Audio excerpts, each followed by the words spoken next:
के पूर्व राज परिवार विवाद मामले में बड़ा अपडेट सामने आया है। यहां पर पत्थरबाजी के मामले में घंटाघर थाने में 2 केस दर्ज हो गए हैं। पुलिस ने इस मामले में संज्ञान लेकर पथराव और बैरिकेडिंग तोड़ने को लेकर के केस दर्ज किया है। आपको बता दें कि राजकार्य में बाधा डालने, सरकारी संपत्ति को नुकसान पहुंचाने का भी केस दर्ज हुआ है। और उधर विवाद को लेकर जिला कलेक्टर अरविंद पोसवाल मीडिया से रूबरू हुए। उन्होंने कहा कि जिले में कानून व्यवस्था खराब करने वालों के खिलाफ कड़ी से कड़ी कार्रवाई की जाएगी। वहीं धूड़ी को सीज करने के सवाल पर जिला कलेक्टर ने कहा कि उस क्षेत्र की रिसीविंग कर ली गई है और आगे की कार्रवाई जो है वो की जा रही है।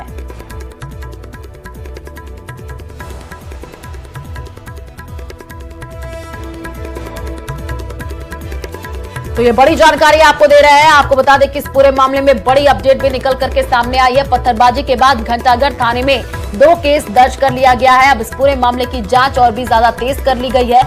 तो ये बड़ी अपडेट आपको उदयपुर से दे रहा है। कल ही जो खबर निकल करके सामने आई थी उसके बाद से माहौल खराब करने की कोशिश की गई और जो है पत्थरबाजी तक की गई। इस पूरे मामले में अब पुलिस पूरी तरीके से कार्रवाई करते हुए चप्पे चप्पे पर पुलिस प्रशासन की टीम मौजूद है।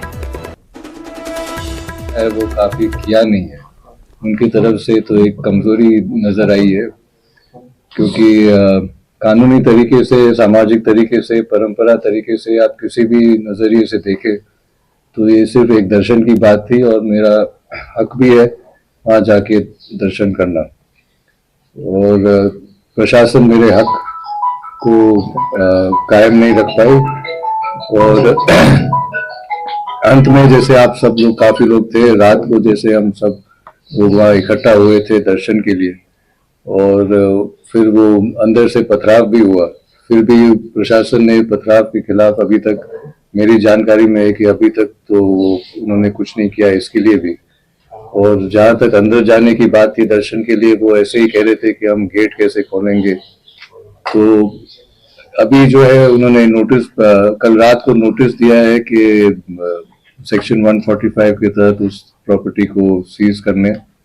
और कल रात वो कह रहे थे हमारे पास एडिक्वेट फोर्स नहीं है कि हम अंदर जाए और सीज करें। आप देखोगे पूरी तरह शहर में शांति बनी हुई है और क्योंकि कल जो सभी जो पक्षों से बात हुई तो उनसे यही प्रशासन की तरफ से ये आग्रह किया गया था कि जो भी बात हो आपस में बैठ के सहमति बन के समझाइश करके समस्या का समाधान किया जाए। कोई भी पक्ष, दोनों पक्ष इस बात के लिए तो सहमत थे कि कानून व्यवस्था को हाथ में लेके हम कोई भी काम नहीं करेंगे। और मुझे पूरा विश्वास है क्योंकि दोनों पक्ष एक जिम्मेदार नागरिक हैं, जिम्मेदार पदों पर है सभी लोग। और उसके अतिरिक्त जो प्रशासन और पुलिस को व्यवस्था करनी है वो व्यवस्था कर रखी है। सामाजिक रूप से भी उनसे बातचीत की जा रही है। हमारे यहाँ के जो जनप्रतिनिधि हैं वो भी दोनों पक्षों से बातचीत किए हुए हैं। और इसके साथ में कानूनी रूप से जो भी कार्रवाई की जानी है, कल जो छोटी मोटी घटनाएं हुई हैं उन घटनाओं पे कानून जो अपनी सख्त से सख्त कार्रवाई करेगा। और कोई भी व्यक्ति अगर कानून अपने हाथ में लेने की क्योंकि कोशिश करेगा तो उस पर निश्चित रूप से कार्रवाई की जाएगी। तो 5 तस्वीरों में अब तक की पूरी टाइमलाइन समझिए। आप देखिए, तस्वीर आपको टीवी स्क्रीन पर दिखा रहा है जहां पर सिटी पैलेस में बड़ा प्रदर्शन देखने को मिला। दूसरी तस्वीर पुलिस सुरक्षा घेरा जो है वो तोड़ने की कोशिश की गई। उसके बाद से यहां पर माहौल खराब होता हुआ पथराव तक की घटना जो है देखने को मिली। जम करके पत्थरबाजी हुई, उसकी तस्वीर आपकी टीवी स्क्रीन पर है। पुलिस और तमाम लोग जो घायल हो गए उनको अस्पताल में भर्ती कराया गया। तो ये पूरा मामला जो है तूल पकड़ता हुआ चला गया। अब इस पूरे मामले में बड़ी अपडेट यह है कि आपको बता दें कि पुलिस प्रशासन चप्पे चप्पे पर मौजूद है। तो ताजा मामलों की जानकारी पर ग्राउंड जीरो से हमारे संवाददाता के रिपोर्ट आप देखिए।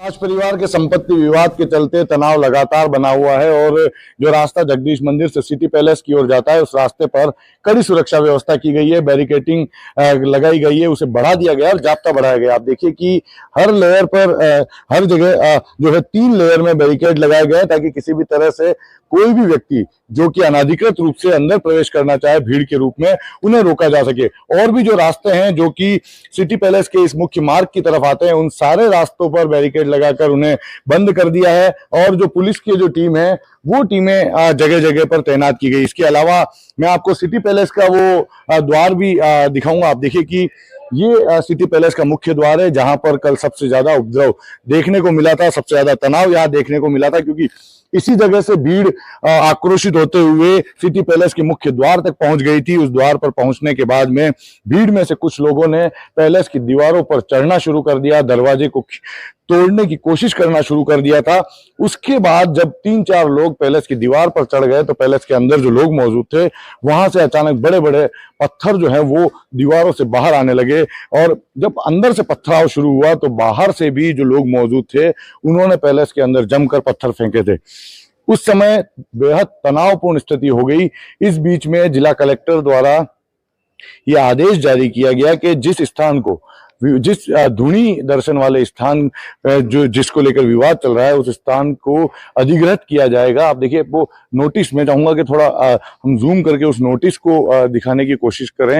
ये वो नोटिस है जो कि अभी भी सिटी पैलेस के प्रवेश द्वार पर चस्पा किया हुआ है, और इसमें ये स्पष्ट तौर पर बताया गया कि जो स्थान धुनी दर्शन का है और वहां जाने का जो रास्ता है उसके लिए घंटाघर थाना अधिकारी को रिसीवर नियुक्त किया गया, और वे इस जगह का अधिग्रहण करने के साथ ही आगे की कार्रवाई को अंजाम देंगे। फिलहाल यह आश्वासन विश्वराज सिंह मेवाड़ को दिया गया था कि जो रिसीवर नियुक्त किया गया है वे रिसीवर अग्रिम कार्रवाई करते हुए जब इसे कुर्क करेंगे, इसका अधिग्रहण करेंगे, उसके बाद संभवतः जिला प्रशासन ये कोशिश करेगा कि विश्वराज सिंह मेवाड़ और उनके जो कुछ समर्थक जो कि प्रशासन द्वारा तय किए जाएंगे उन समर्थकों को अंदर ले जाकर धुनी के दर्शन करवाया जाए। हालांकि अभी इस पर असमंजस बना हुआ है, क्योंकि सिटी पैलेस प्रबंधन इस बात को लेकर कतई तैयार नहीं है कि विश्वराज सिंह मेवाड़ या उनका कोई भी समर्थक सिटी पैलेस के अंदर प्रवेश करे। वो अभी भी किसी भी तरह की स्वीकृति देने को तैयार नहीं है। तो ऐसे में देखना होगा कि कैसे इस आदेश की पालना जिला प्रशासन कराता है, क्योंकि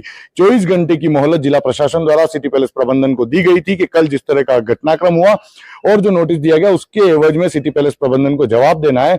ऐसे में अब क्या जवाब सामने आता है, क्या सिटी पैलेस प्रबंधन कानूनी राय लेता है, क्या इस पूरे मसले को कानूनी पेचीदगियों में उलझा देता है, ये देखना होगा। आज शाम तक स्थितियां बहुत ज्यादा स्पष्ट होती हुई नजर आएगी। कपिल श्रीमाली, न्यूज़ 18 उदयपुर। और चलिए अब हम आपको मेवाड़ राजवंश के बारे में बताते हैं, ताकि पूर्व राज परिवार की संपत्ति का पूरा विवाद आसानी से समझा जा सके। मेवाड़ राजवंश में आपको बता दें कि महाराणा प्रताप के बाद 19वें महाराणा बने और 1930 में भूपाल सिंह मेवाड़ राजघराने के महाराणा बने, और 1955 में भूपाल सिंह की मौत के बाद भगवत सिंह महाराणा बने। 1971 तक भगवत सिंह मेवाड़ राजघराने के महाराणा रहे। अब भगवंत सिंह के परिवार और संपत्ति विवाद की पूरी टाइमलाइन भी समझ लीजिए। सबसे बड़े महेंद्र सिंह मेवाड़, छोटे बेटे अरविंद सिंह मेवाड़ और बेटी योगेश्वरी। महेंद्र सिंह मेवाड़ के बेटे हैं विश्वराज सिंह, छोटे बेटे अरविंद सिंह के बेटे हैं लक्षराज। भगवंत सिंह ने पैतृक संपत्तियों को बेचना और लीज पर देना शुरू कर दिया। बड़े बेटे महेंद्र सिंह मेवाड़ ने अपने पिता के खिलाफ कोर्ट में केस दर्ज कर दिया।